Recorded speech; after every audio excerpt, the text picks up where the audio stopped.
The sports desk. Let's start with some boxing news. Tsholofelo Lejaka has made a spectacular return to boxing South Africa just over 4 years after he left the organization.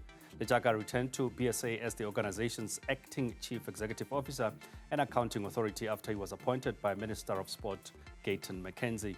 Boxing in South Africa has been experiencing some turbulent times, with the previous board dissolved after legal challenges by some members. Now, with the new board in place, Lejaka believes that boxing can be returned to its glory days. Joins us now to talk to us about just some of the issues that they will be looking at to fix this. Tsholofelo Lejaka, good evening, and thank you so much for joining us. Good evening, Kwena, and good evening to the viewers as well. There's always been this talk, Tsholofelo, about boxing being dead and need to be resuscitated, talking about boxing being in the ICU. There was a convention that took place. I mean, just take us into confidence as to what was the big idea behind that convention that took place.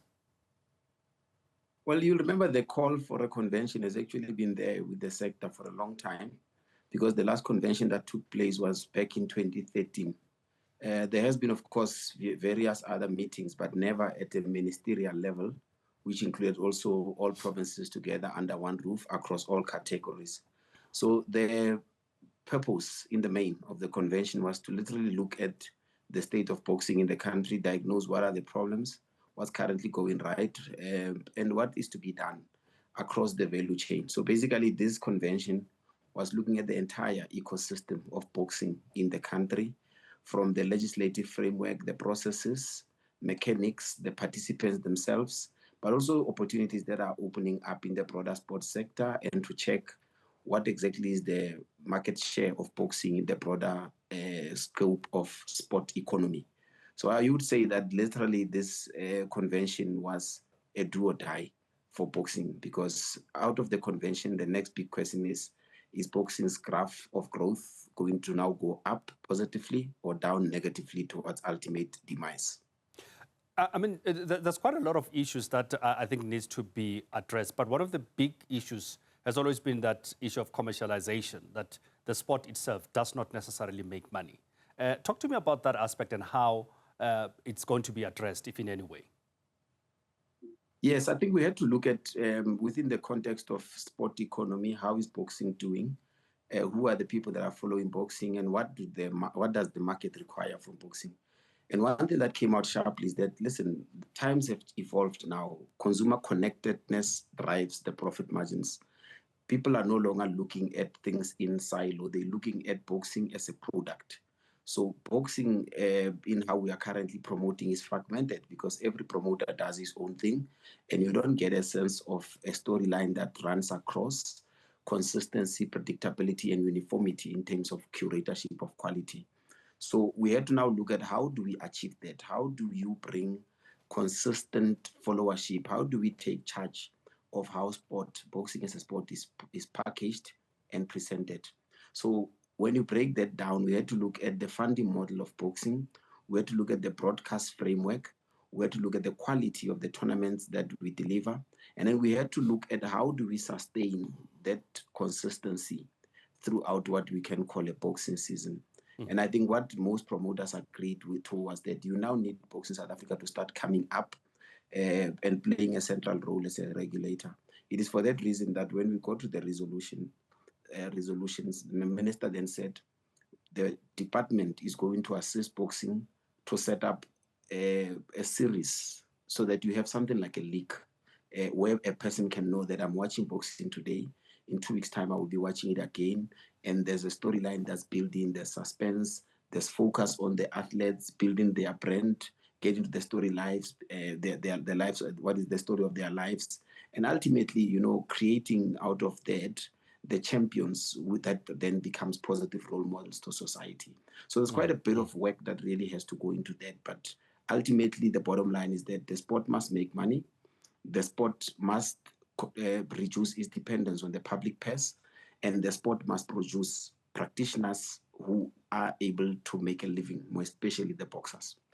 This then speaks to the issue of modernization, Tsholofelo, in that those who are long in the tooth like me will tell you about the good old days of Gerrie Coetzee of Vuyani Bungu, of Baby Jake Matlala, and many others, and what they used to do in the ring, then how do you bring back those glory days in terms of what boxing used to be, but also factor in the modernization of the sport itself?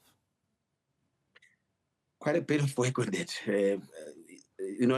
What we're fortunate because in the build-up towards the boxing Indaba, or rather the boxing convention, National Lotteries Commission, they are going through that process as well of modernizing their systems, tapping into innovation, into artificial intelligence. So they assigned a resource person who was part of the conversation. Boxing is still stuck in the past. Of course, one is the law. Boxing law is old and archaic. The Act is of 2001, the regulations of 2004. But even the systems are still highly paper-based.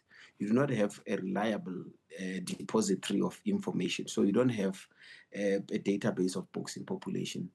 You do not have, for example, records of all the fights that have taken place. So if there's no broadcaster to collect the footage out of a fight, that memory get lost. So we need to then bring the systems into the sport. I think in the recent years, licensing has been automated to some extent, digitized, but other systems are still in the past. So we looked at those in their entirety, that our process mapping, how do we understand it and how do we bring it into the current, where you've got footage that can immediately after the fight be packaged, flooded into social media, but at the same time, to keep track of your boxing population, so that when we say that this person is a hero in the boxing fraternity, we're able to share highlights of his lives from when he evolved through amateur until where he is today with the public.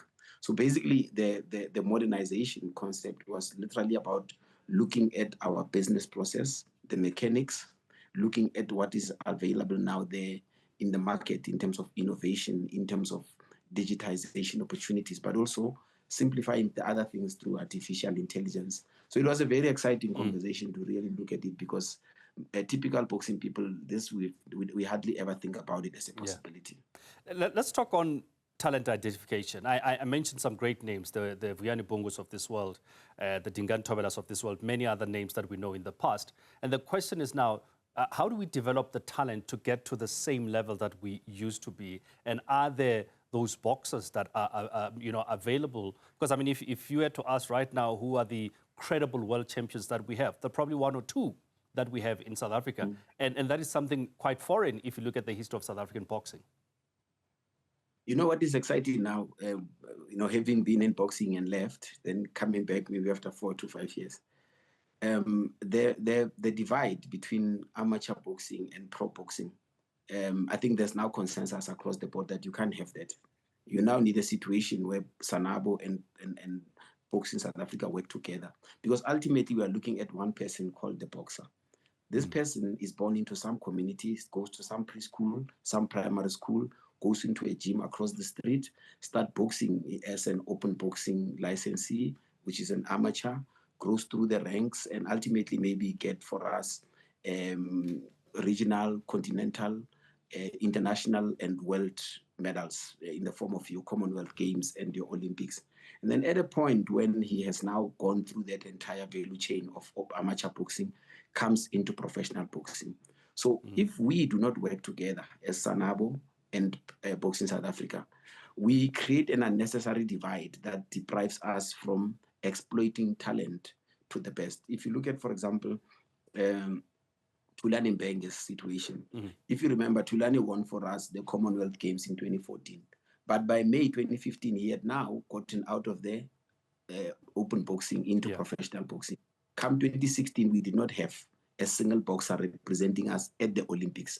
Why? Because BSA had interrupted Sanabo's talent pathway of producing an Olympian by recruiting too early a boxer who was in 2 years supposed to be going to Olympics. So basically, this process of looking at talent and focusing mostly at the gyms, because that's where development is. Most of the money that we have goes into competition, which is tournaments, and very little of it goes into the gyms. So that is the crux of that conversation around talent development. Let's end briefly with the legal framework. You would know, and as you said, having been outside and coming back in now, there's been a lot of legal issues around that with promoters, the board, and many others. Talk to us about how the issue of the legal framework was addressed at the convention. I think the first thing that we've all agreed is that the Act of 2001 is very old. We need to amend the Act in specific areas. I mean, if you look at it, you still have those areas that we call firewalling, where if you are a boxer, you can become a promoter or a trainer. That thing delays career planning of boxers because you literally have to retire before you can start planning for life beyond the ring. There's a few other things that have to be changed on the Act. But most importantly, on the regulations as well. The regulations are 21 years old. And there's a lot of things that are outdated in the regulations. The boxing world across updates itself every year through conventions. We haven't done that in 21 years. So there will be a process now of amending the regulations before the first quarter of the next financial year, because the draft is already there. Convention agreed that let's recirculate it again for 30 days and we sort it out. But then the third one is the dispute resolution mechanisms. Convention agreed that we need to establish internal dispute resolution mechanisms because every time there's a disagreement in boxing, people rush to court. And there's no mandatory internal processes that you need to follow to address the areas of disagreement. And that becomes also a big embarrassment to the sport because where other sporting codes are able to address things internally, we always have to be addressing them out there in the public. And then the establishment of association would be the last one. All right, Tsholofelo, we're unfortunately out of time. I think a conversation that we need to pick up at some point because there's still a lot of other issues to address. But thank you so much for making time tonight to speak to us. That's the acting Boxing South Africa Chief Executive, Tsholofelo Lejaka, talking to us about the convention that was held not so long ago and looking into bringing the glory days of boxing in South Africa.